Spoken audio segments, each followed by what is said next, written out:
Welcome to my YouTube channel Education Online. Did you know that without bones, your body would simply collapse like a piece of cloth? Every movement you make, walking, running, writing, jumping, or even smiling, is only possible because of your skeleton. But here's the interesting fact, although the human body contains, today you only need to understand the major bones. By the end of this video, you will know where these bones are located and why they are important. So let's begin our journey inside the amazing framework of the human body. Hello everyone, welcome back to our kinesiology series. In today's lesson, we are going to study the major bones of the human body. These lesson is especially useful for student of physical education, sports science, nursing, physiotherapy, and anyone interested in understanding the human body. Let's begin from the top of the body and move downward. First is skull. The first major bone is the skull. The skull forms the head. Its primary function is to protect one of the most important organs in the body, brain. The skull also supports the face and provides attachment for facial muscles. It protects our eyes, ears, and nose also. Although we usually call it one bone, the skull is actually made up of several bone joints together. Only the lower jaw, called the mandible, can move.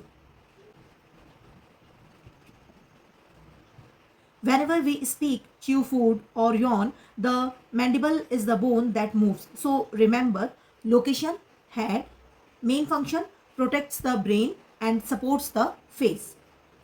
Now, next part is vertebra. Next comes the vertebral column and also called the spine and backbone. It begins just below the skull and extend all the way to the pelvis. The spine is not a single bone.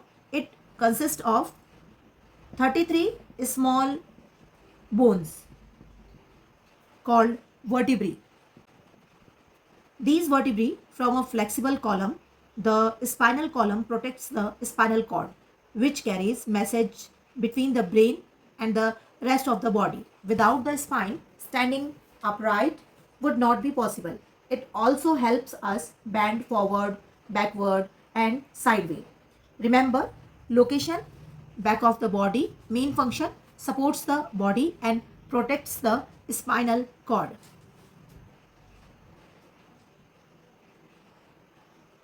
Clavicle. Now let's move to the shoulder region.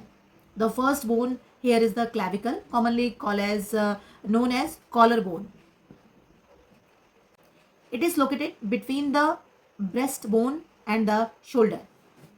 You can easily feel it by touching the upper part of your chest. The clavicle connects the upper limb to the trunk. It also helps support shoulder movement. Remember, location is upper chest and function connects the shoulder to the body. Next one is scapula.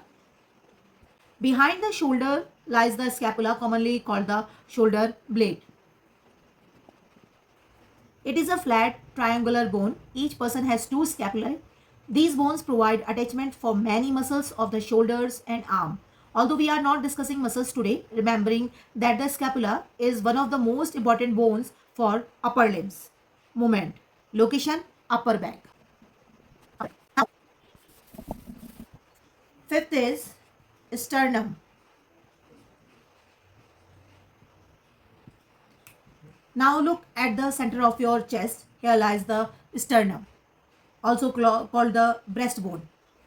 It is a flat bone located in the middle of the chest.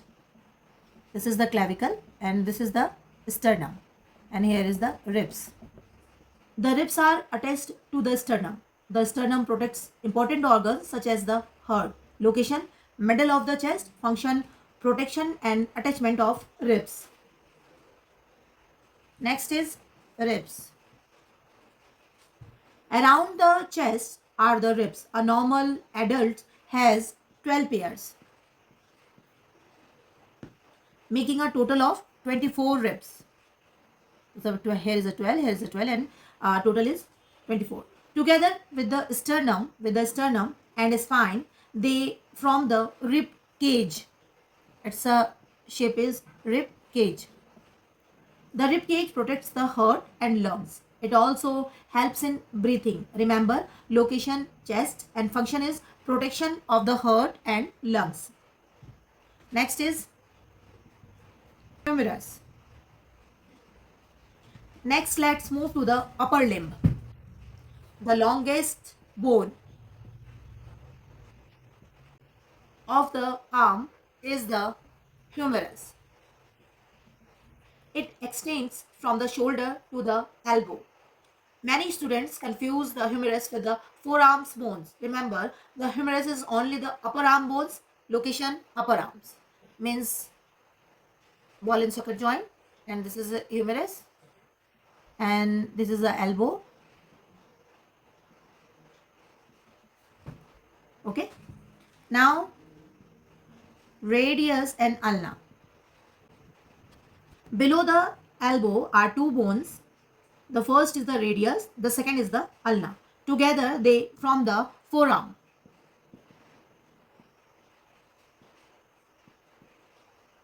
The radius lies on the thumb side. The ulna lies on the little finger side.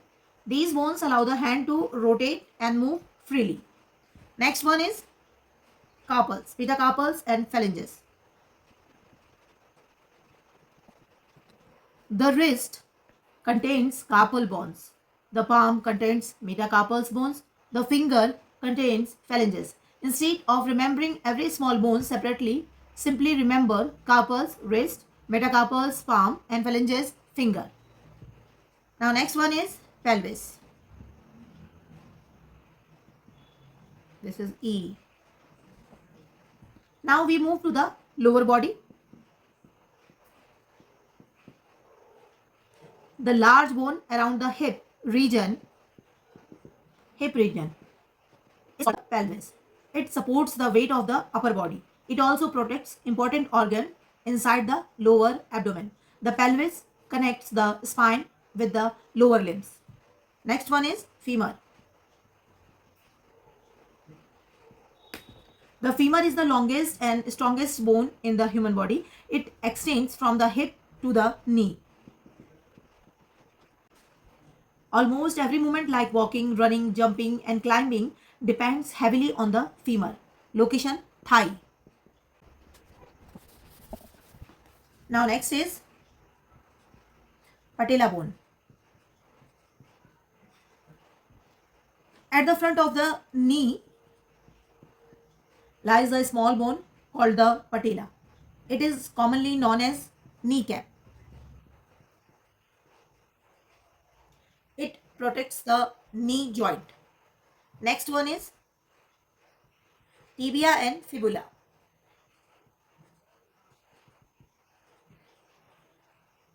The lower leg contains two bones.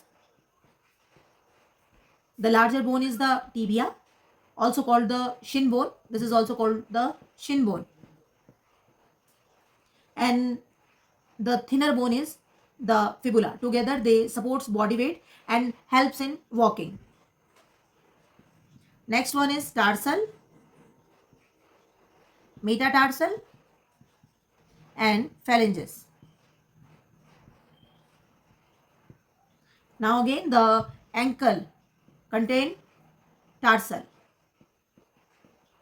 The middle part of the foot contains metatarsal and the toes contains phalanges. Again, tarsals, ankle, metatarsal foot,